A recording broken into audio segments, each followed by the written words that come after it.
ಇನ್ನು ಮಾವಿನ ಹಣ್ಣಿನ ಸೀಸನ್ ಆಗಿರೋದ್ರಿಂದ ನಾನು ನಮ್ಮ ತೋಟದಲ್ಲಿ ಸಿಹಿ ಮಾವಿನ ಹಣ್ಕಾಯಿನ ತೊಗೊಬಂದು ಅದನ್ನೆಲ್ಲ ನೀಟಾಗಿ ವಾಶ್ ಮಾಡಿಕೊಂಡು ಅದ್ರ ಮೇಲ್ಗಡೆ ಇರೋ ಸಿಪ್ಪೆನೂ ಕೂಡ ಈ ರೀತಿ ತೆಕ್ಕೊಂಡಿದ್ದೀನಿ.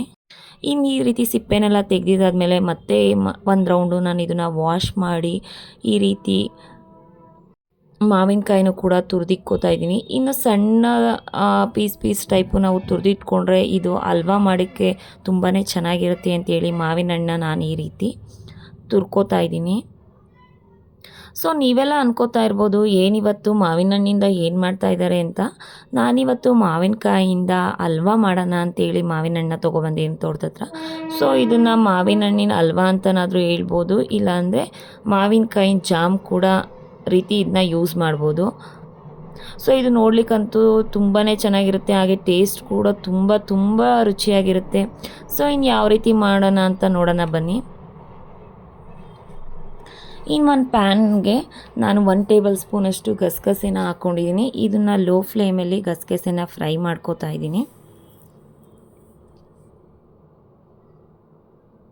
ಇನ್ನು ಗಸಗಸೆ ಕೂಡ ಫ್ರೈ ಆಗಿದೆ. ಇದನ್ನು ಒಂದು ಬೌಲ್ಗೆ ಟ್ರಾನ್ಸ್ಫರ್ ಮಾಡಿಕೊಂಡು ಮತ್ತೆ ಅದೇ ಪ್ಯಾನ್ಗೆ 2 ಟೇಬಲ್ ಸ್ಪೂನಷ್ಟು ತುಪ್ಪನ ಸೇರಿಸ್ಕೋತಾ ಇದ್ದೀನಿ. ಇನ್ನು ಮಾವಿನಕಾಯಿನ ಮಾಡೋದ್ರಾಗಿದ್ದರಿಂದ ತುಪ್ಪ ಕೂಡ ಜಾಸ್ತಿ ಬಳಸೋದ್ರಿಂದ ತುಂಬಾ ಟೇಸ್ಟ್ ಅಂತೂ ಸಖತ್ತಾಗಿ ಬರುತ್ತೆ. ಇನ್ನು ತುಪ್ಪ ಕೂಡ ಕಾಯ್ದಿದೆ. ಇನ್ನು ತುಪ್ಪ ಕಾಯ್ದ ಮೇಲೆ ನಾನು ಇದಕ್ಕೆ ಗೋಡಂಬಿ ಮತ್ತು ದ್ರಾಕ್ಷಿನ ಸೇರಿಸ್ಕೋತಾ ಇದ್ದೀನಿ. ಇನ್ನು ಸೇರಿಸ್ಕೊಂಡಿರೋಂಥ ಗೋಡಂಬಿ ದ್ರಾಕ್ಷಿನೂ ಕೂಡ ಫ್ರೈ ಮಾಡಿ ತೆಗೆದಿಟ್ಕೋತಾ ಇದ್ದೀನಿ. ಸೊ ಜಾಮ್ಗೆ ನೀವು ಜಾಮ್ನ ಮಾಡ್ಕೋತೀವಿ ಅನ್ನೋದಾಗಿದ್ದರೆ ಗೋಡಂಬಿ ಮತ್ತು ದ್ರಾಕ್ಷಿನ ಸ್ಕಿಪ್ ಮಾಡ್ಕೊಳ್ಳಿ. ಸೊ ಹಲ್ವಾ ಆದರೆ ಗೋಡಂಬಿ ದ್ರಾಕ್ಷಿನ ಆ್ಯಡ್ ಮಾಡಿಕೊಂಡ್ರೆ ತುಂಬಾ ಚೆನ್ನಾಗಿರುತ್ತೆ. ಸೊ ಮತ್ತೆ ಇದೇ ಪ್ಯಾನ್ಗೆ ಮತ್ತೆ 1 ಟೇಬಲ್ ಸ್ಪೂನು ತುಪ್ಪನ ಹಾಕಿ ತುರಿದಿಟ್ಕೊಂಡಿರೋಂಥ ಮಾವಿನಕಾಯಿ ತುರಿನ ಕೂಡ ಆ್ಯಡ್ ಮಾಡ್ಕೊಂಡಿದ್ದೀನಿ. ಇನ್ನು ಮಾವಿನಕಾಯಿ ತುರಿನ ಲೋ ಫ್ಲೇಮಲ್ಲಿ ಚೆನ್ನಾಗೆ ಫ್ರೈನ ಮಾಡ್ಕೋಬೇಕು. ಇನ್ನು ಮಾವಿನಕಾಯಿನ ಹಸಿ ವಾಸನೆ ಹೋಗೋವರೆಗೂ ಇದನ್ನು ಲೋ ಫ್ಲೇಮಲ್ಲೇ ಫ್ರೈ ಮಾಡ್ಕೋಬೇಕು. ಇನ್ನು ಹಸಿ ವಾಸನೆ ಎಲ್ಲ ಹೋಗಿದ್ದಾದಮೇಲೆ ನಾನು ಇದಕ್ಕೆ 1 ಕಪ್ಪಷ್ಟು ಬೆಲ್ಲನ ಸೇರಿಸ್ಕೊಂಡಿದ್ದೀನಿ.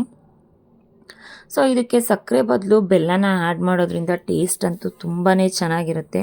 ಸೊ ಬೆಲ್ಲನೂ ಕೂಡ ಯಾವುದೇ ರೀತಿ ನೀರನ್ನ ಹಾಕ್ತೇನೆ ಈ ಮಾವಿನಕಾಯಿನ ರಸದಿಂದನೇ ಇದನ್ನು ಕರಗಿಸ್ಕೋಬೇಕು.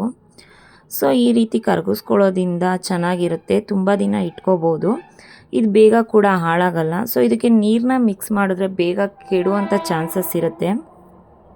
ಸೊ ಅದಕ್ಕೆ ನಾನು ಯಾವುದೇ ರೀತಿ ನೀರನ್ನು ಕೂಡ ಆ್ಯಡ್ ಮಾಡ್ಕೋದೇನೆ ಇದೇ ರೀತಿ ಬೆಲ್ಲನ ಕರಗಿಸ್ಕೊಂಡಿದ್ದೀನಿ. ಸೊ ಆಲ್ಮೋಸ್ಟ್ 90% ಬೆಲ್ಲ ಕೂಡ ಕರಗಿದೆ. ಸೊ ಸೀಸನ್ ಇರೋದ್ರಿಂದ ಇವಾಗ ಈ ರೀತಿ ಮಾಡಿಟ್ಕೊಂಡ್ರೆ ನಾವು ಒಂದು 6 to 8 ಮಂತ್ಸ್ವರೆಗೂ ಇದನ್ನು ಯೂಸ್ ಮಾಡ್ಬೋದು. ಸೊ ಮಕ್ಕಳು ಕೂಡ ಸ್ನ್ಯಾಕ್ಸು ಲಂಚ್ ಟೈಮಲ್ಲಿ ಇದನ್ನು ಹಾಕ್ಕೊಟ್ರೆ ತುಂಬಾ ಖುಷಿಪಟ್ಟು ತಿಂತಾರೆ. ಸೊ ಇನ್ನು ನೋಡಿ ಫ್ರೆಂಡ್, ಬೆಲ್ಲ ಕೂಡ ಕರಗಿ ಪಾಕದ ರೀತಿ ಕುದಿ ಕೂಡ ಬರ್ತಾ ಇದೆ.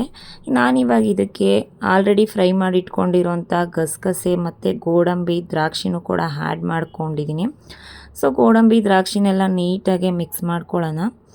ಇನ್ನು 1-2 ಕುದಿ ಬರೋವರೆಗೂ ಇದನ್ನು ಇದೇ ರೀತಿ ಫ್ರೈನ ಮಾಡ್ಕೊಳ್ಳೋಣ. ಇನ್ನು ಆಲ್ರೆಡಿ ಹಲ್ವಾ ಕೂಡ ರೆಡಿಯಾಗಿದೆ. ಸೊ ಸ್ಮೆಲ್ಲಂತೂ ಕಿಚನ್ ತುಂಬ ಘಮ ಘಮ ಅಂತ ಬರ್ತಾ ಇದೆ, ಇವಾಗಲೇ ತಿನ್ನಬೇಕು ಅಂತ ಅನ್ನೋಷ್ಟು ಚೆನ್ನಾಗಿದೆ. ಸೊ ಬನ್ನಿ, ಇನ್ನು ಹಲ್ವಾ ಕೂಡ ರೆಡಿ ಆಯಿತು.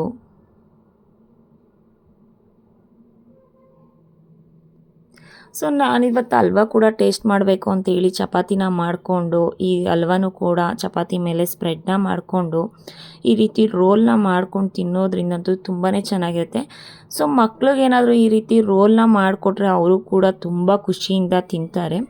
ಸೊ ನನ್ನ ಮಗಳು ಆಲ್ರೆಡಿ ಹೇಳಿದ್ದಾಳೆ, ಮಮ್ಮ ನಾವಿವಾಗ ನೆಕ್ಸ್ಟು ಸ್ಕೂಲ್ಗೆ ಹೋಗ್ಬೇಕಾದ್ರೆ ನನಗೆ ಈ ಜಾಮ್ನ ಹಾಕಿ ಚಪಾತಿನ ಮಾಡಿಕೊಡಿ ಫಸ್ಟ್ ಡೇ ಅಂತ. ಮಕ್ಕಳಂತೂ ತುಂಬ ಖುಷಿಪಟ್ಟು ಈ ರೀತಿ ಚಪಾತಿನ ತಿಂತಾರೆ.